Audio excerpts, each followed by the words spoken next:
Hello, this is Jennifer Yee. How are you? Today is October 6th.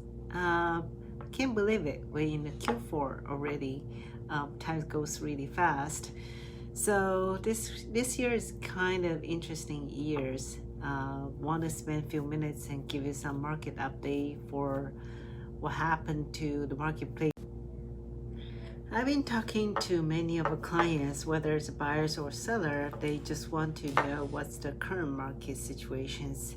Well, for the buyers, they always ask me, well, I don't want to, what happened to the market? I don't want to buy it at the peak, and I want to wait until the market crash.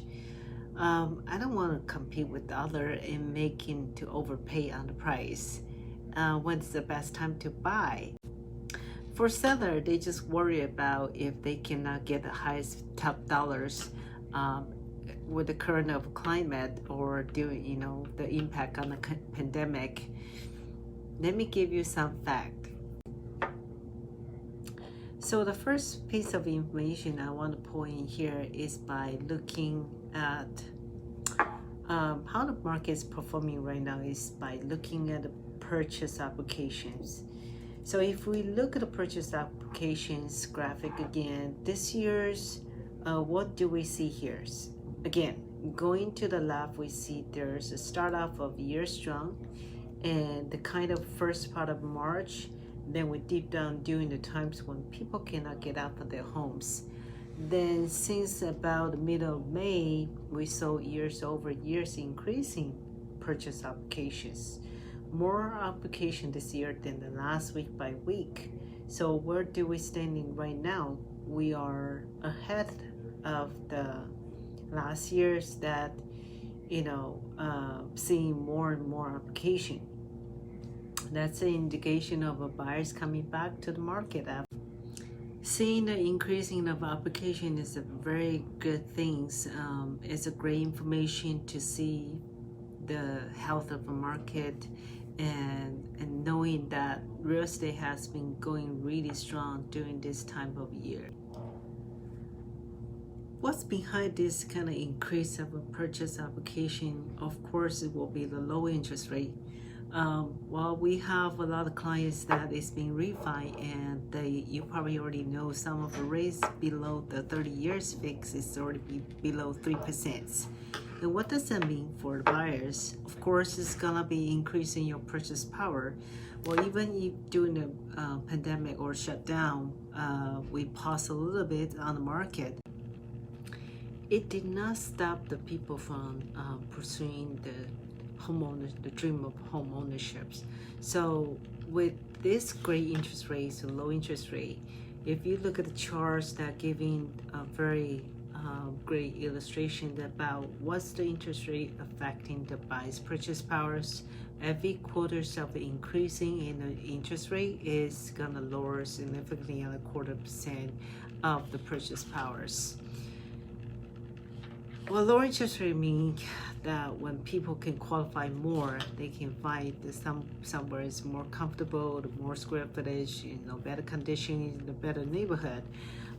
That motivation is being consistently pushing all the buyers being out and looking for their home. The second indicators for how this is housing recovery will be by seeing this the pending contracts number we've been seeing in over the week. So we see there's a changing of number going into the contract on the marketplace. I'm gonna share you some of the Santa Clara County of the current inventory levels. And so for the current inventory levels in Santa Clara counties, I do have two set of data right here. So one is in the Peninsula toward to the north side of Santa Clara County, and one is more central and down in the south side.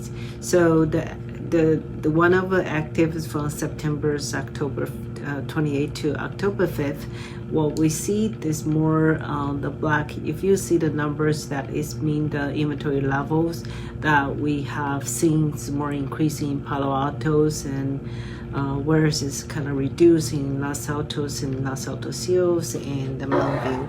But whereas on the right side, you can see from Mountain View all the way to Gilroy, there was more increase of inventory in Sunnyvale, Santa Clara's, Cupertino's, where Central San Jose and South, a little bit down south to San Jose.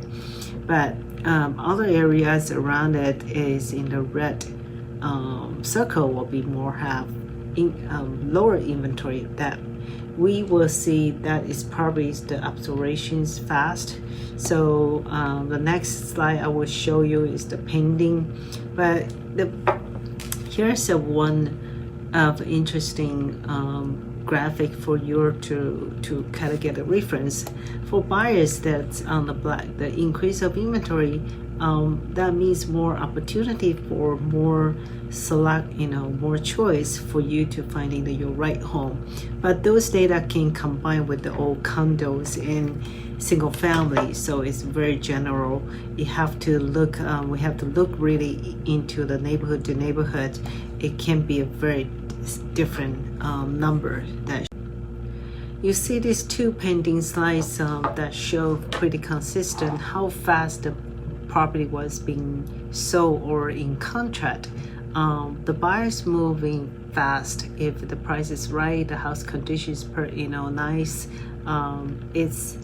it's gonna motivate a lot of buyers in making an offer. We're still seeing a multiple offer in various areas. This is how the seller was. You look at this data and thinking of, remove their fears about the marketplace. It's still very strong for most of the seller. And well, for the buyers, that means there are certain other areas still have some opportunity to look into.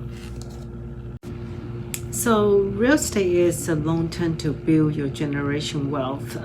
It's been consistently proven that 4 to 6% will grow per year. It all depends your needs, wants, and financial abilities. So if you plan well, you're gonna be very successful. So I'm here to help and love to sit down with you and talk about any situation, and love to provide all the information to make you make a right decision. So looking forward to staying in touch, and looking forward to seeing you next time.